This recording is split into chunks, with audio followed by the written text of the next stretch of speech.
This is Dr. Vandana Malviya, Department of Basic Science and Humanities, SS College of Engineering, Udaipur.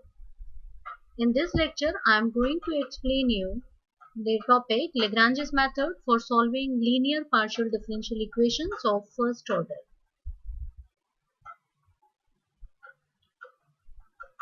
Lagrange's method is applicable for solving partial differential equation of first order and first degree. Or we can say this method is applicable for linear partial differential equation of first order.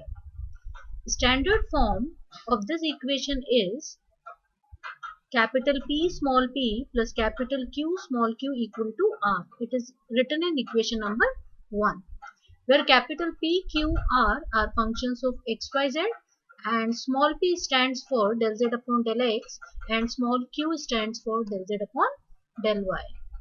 For solving this equation number 1, we need one auxiliary equation that is written in equation number 2, dx upon capital P equal to dy upon capital Q equal to dz upon capital R. With the help of this auxiliary equation, we have to find two independent solutions. Let us suppose these solutions are u equal to a and v equal to b. Then after solving these two independent solutions, we have to give the complete integral, or we can say the general solution of the given equation like this: f of ub equal to 0, or we can write f of ab equal to 0. Now, to understand this method, let us take one example. Question is xp plus yq equal to z. First, what we have to do, first compare the given equation to the standard form. Equation number 2. Now, comparing equation number 1 and 2, we can easily write capital P equal to x, capital Q equal to y, and capital R equal to z. Putting these values in auxiliary equation, we will have equation number 3. From this equation 3, we will find two independent solutions. First, I am taking first two terms of equation number 3, that is dx upon x and dy upon y. These two terms are in separable form, or we can say these two terms are in integrable form. Then after integration, easily we can get the result x upon y equal to c1. This is our first solution, x upon y equal to c1. Similarly, again I am taking last two terms of equation number 3, that is dy upon y and dz upon z. Equating these two terms, again we can see that equation is in separable form, and after integration we can get the second solution, that is y upon z equal to c2. Two independent solutions are calculated.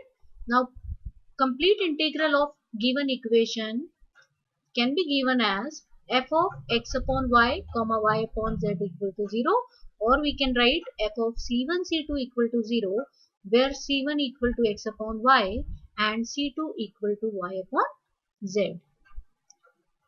Now, to understand this method, we can take one more example. Question is p plus 3q equal to 5z plus 10y minus 3x. In equation number 1, you can easily see the question. This is the question. First, we have to compare this with equation number 2. This is the standard form of Lagrange's method. And after comparing, you will get capital P equal to 1, capital Q equal to 3, and capital R equal to 5z plus 10y minus 3x. Next step is put these values in our auxiliary equation. Dx upon P equal to dy upon Q equal to dz upon R. Now, we get equation number 3, and from this equation we have to find two independent solutions. First, I am taking first two terms of equation number 3. Dx upon 1 equal to dy upon 3. This is the very easy equation. Variables are already in separable form. and after integration we can get the solution y minus 3x equal to c1 dash. This is our first solution, c1 dash equal to y minus 3x. Now for calculating second solution from equation number 3, I am taking first part and third part. Dx upon 1 equal to dz upon 5z plus 10 of y minus 3x. Now in place of y minus 3x we can put c1 dash. As in solution number 1 we can see c1 dash is actually equal to y minus 3x. So in our next step we put in place of y minus 3x c1 dash. Now again equation is in separable form. Integrate this equation, and after arranging and eliminating log you can easily get the solution c2 dash equal to e raised to the power 5x upon 5z plus 10 c1 dash. Now putting value of c1 dash as y minus 3x, this is our solution number 2. c2 dash equal to e raised to the power 5x upon 5z plus 10 y minus 3x. Now complete integral can be written as f of c1 dash c2 dash equal to 0, where c1 dash is y minus 3x and c2 dash is e raised to the power 5x upon 5z plus 10 y minus 3x. Or you can write the solution as f of y minus 3x comma e raised to the power 5x upon 5z plus 10 y minus 3x equal to 0. So these are the simple examples to understand Lagrange's method. In our next video, I will take more examples of Lagrange's method. Thank you so much.